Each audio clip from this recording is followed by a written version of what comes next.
और शुक्रवार के दिन माता लक्ष्मी के लिए अग्नि में आहुति दीजिए।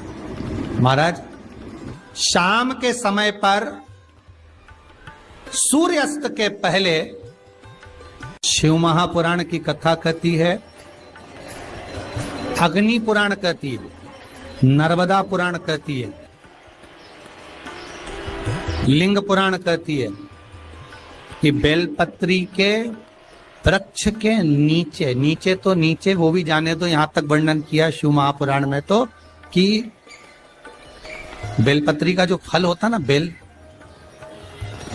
बेल फल जो होता है, कहते हैं अगर किसी व्यक्ति के यहाँ लक्ष्मी की कमी होती है, संपदा की कमी होती है, जिसके यहाँ पैसा नहीं आता, धन नहीं आता, तो बेल का जो फल होता है, बेलपत्री का जो फल होता है, उस फल के गूदे को, बेलपत्री के फल का गुर्दा निकाल लो, सुखा लो, गाय के घी में उसको डुबो लो और शुक्रवार के दिन माता लक्ष्मी के लिए अग्नि में आहुति दीजिए। महाराज, शाम के समय पर सूर्यास्त के पहले ये जो आहुतियां हम बेले के गुर्दे के फल की गाय के घी में डुबोकर माता लक्ष्मी और भगवान विष्णु के नाम से देते हैं, महाराज 2 या 3 शुक्रवार करोगे, लक्ष्मी की कभी कमी नहीं आती, संपदा बढ़ती है।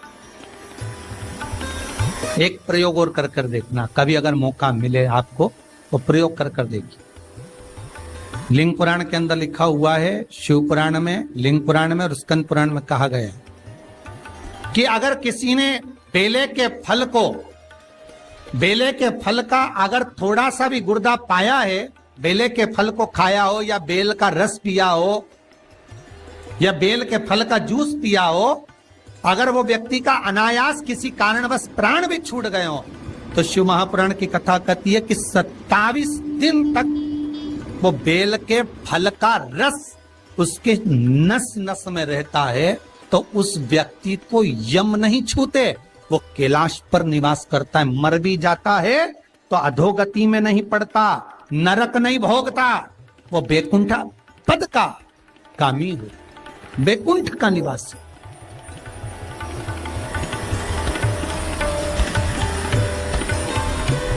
बैकुंठ का निवासी।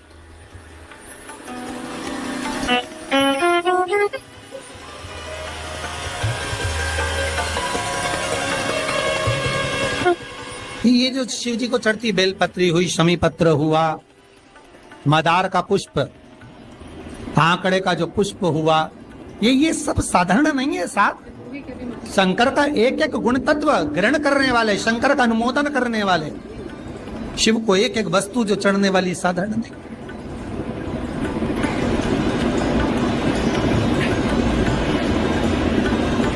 महाराज, हम तो आपसे निवेदन पहले भी करे, आज फिर करते। मान लो आपको ऐसा लगता है कि घर में बीमारियां ज्यादा घेर रही है, तो एक बेल का टुकड़ा, बेले का फल का एक टुकड़ा अपने ही घर में कहीं पर भी कटोरी में रख दीजिए, शिव का स्मरण, सुख प्रदान करेगा।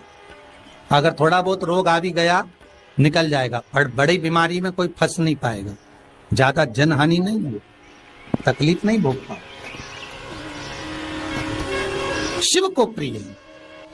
फिर वही स्कंद पुराण का संवाद आ गया। बेलपत्री के वृक्ष की जो जड़ होती है, उस जड़ के अंदर 33 कोटि देवताओं का निवास होता है। 68 करोड़ तीर्थ बेलपत्री के पेड़ के नीचे रहते हैं। 68 करोड़ तीर्थ मात्र बेलपत्री की छांव में, बेलपत्री के नीचे विराजमान होते हैं। अगर आपके मन में कभी कभी भाव उत्पन्न हो जाए ना कि मेरे को कहीं तीर्थ करने जाना है और अभी मौका नहीं मिल रहा, तीर्थ जाने का, अभी तो लॉकडाउन चल रहा है और अभी सब दूर बीमारी फैली हुई है, कहीं नहीं जा सकते, तो जब लॉकडाउन हट जाए, बीमारी समाप्त हो जाए और तीर्थ जाने का मन करे, तो किसी बेलपत्री के पेड़ के नीचे 5 मिनट जाकर बैठ जाए।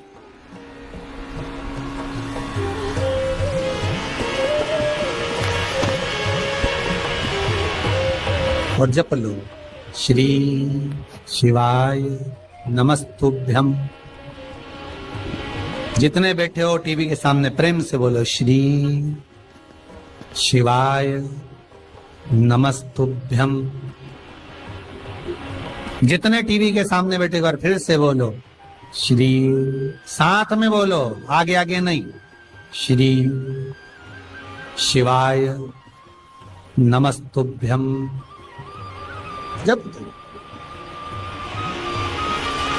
जब तुम्हारा मन करे मुझे चारों धाम जाना है, जब तुम्हारा मन करे कि मुझे काशी जाना है, जब तुम्हारा मन करे मुझे उज्जैनी जाना है, जब तुम्हारा मन करे कि मुझे ओमकारेश्वर, मुझे सोमनाथ जाना है, भीमा शंकर, बैद्यनाथ, मल्लिकार्जुन जाना है, केदारेश्वर जाना है, बस नागेश्वर जाना है, थोड़ी देर के लिए बेलपत्री के पेड़ के नीचे जाकर बैठो।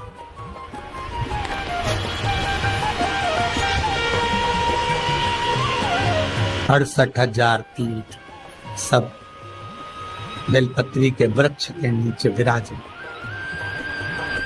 जहां पर देवराज के प्राण छूटे वहां बेलपत्री का पौधा है, बेलपत्री का वृक्ष है। हिंदू धर्म में आज भी रीति है, मरने वाले व्यक्ति, अब तो ये कोरोना महामारी में ना गाड़ी में भरे ने लेकर चले गए और जला दिया, पर पहले जो नियम था शास्त्रार्थ के अनुसार, जब कोई व्यक्ति मरता था उसको कंधे पर लेकर जाते थे, तो ले जाने के बाद में बीच राह में एक स्थान ऐसा आता था जहां पर अर्थी को उतारते थे, विश्राम स्थल पर उस अर्थी को उतारा जाता था। और वो केवल विश्राम स्थल ऐसे नहीं होता था, वहां पर बेलपत्री का पौधा होता था, पेड़ होता था, उस बेलपत्री के वृक्ष की छांव उस मुर्दे पर भी पड़ जाती थी तो उसको यम की कैद नहीं भोगना पड़े, उसको यम की कैद, यम की त्राण नहीं भोगना पड़े।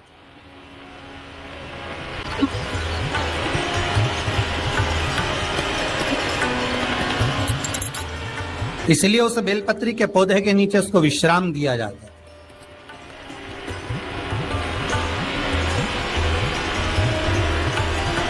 बेलपत्री के पौधे के नीचे उसको विश्रामता दी गई। शिव कह रहे हैं, देवराज तेरे प्राण छूटे, मना नहीं है तेरे प्राण छूटे, पर तेरे प्राण जहां छूटे वो बेलपत्री का वृक्ष था।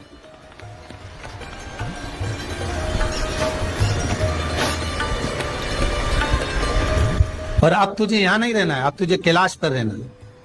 तो कैलाश पर क्यों? शंकर भगवान बोलते हैं ये मृत्यु लोक जो है ना, पृथ्वी, ये भूमि जो है ना, ये मेरी निवास स्थली है, ये मेरा घर है। इसलिए शंकर भगवान ने, भगवान विष्णु ने जब कहा था, भगवान विष्णु जब शंकर भगवान से बोले कि मैं आपसे मिलने आना चाहता हूं, तब शंकर भगवान बोले आ जाओ। तो भगवान विष्णु पृथ्वी से एक हाथ ऊपर पांव रखकर चल रहे थे। तो शंकर जी ने पूछा तुम पांव जमीन पर क्यों नहीं रखते, पृथ्वी पर रखो। शिव जी मैं पांव पृथ्वी पर नहीं रख, क्यों? नहीं नहीं नहीं नहीं, मैं पांव पृथ्वी पर नहीं रख सकता। आखिर क्यों? शंकर भगवान से भगवान विष्णु कहते हैं पूरी पृथ्वी पर छोटे छोटे कंकर नजर आते हैं, हर कंकर में मुझे शंकर नजर आते हैं। जब कंकर में शंकर दिखेगा तो मैं पृथ्वी पर पांव कैसे रख सकता हूं? शिव जी बोले, भाई नारायण, भगवान विष्णु से बोले, है नारायण, अगर आप इतनी दूरी बनाकर रखेंगे तो फिर हमारे करीब में कौन आएगा? हम चाहते हैं कि आप हमसे मिलकर रहें, हम आपसे एक क्षण की दूरी सहन नहीं कर सकते। आप हमसे चिपक जाएं, लपट जाएं, आप हमसे रम जाएं, हम आप में रम जाएं। कुछ ऐसा कर दो, शंकर जी कह रहे हैं नारायण कुछ ऐसा कर दो कि शंकर नारायण से दूर नहीं रहे, नारायण शंकर से दूर नहीं रहे, ऐसा कुछ कर दिया जाए। तब भगवान शिव ने भगवान विष्णु से कहा एक काम हो सकता है कि आप सांप बन जाओ। भगवान विष्णु ने पूछा मैं सांप बन जाऊं क्यों?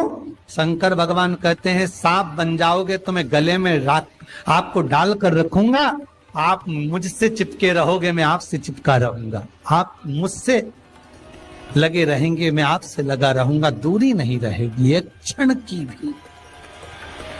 और भगवान विष्णु सर्प बन गए, भगवान विष्णु सांप बन गए, सांप बने भगवान शंकर ने। भगवान विष्णु जब सर्प बने और सर्प बनकर भगवान शंकर ने अपने गले में भगवान विष्णु को धारण कर लिया। आज भी शंकर भगवान के गले में जो सांप पड़ा हुआ है वो सांप केवल सर्प नहीं है, वो भगवान विष्णु का ही एक अवतार।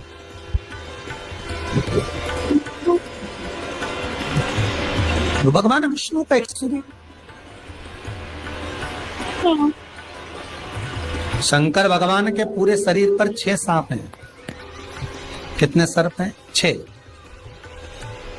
एक जो गले में है वो भगवान विष्णु का होता।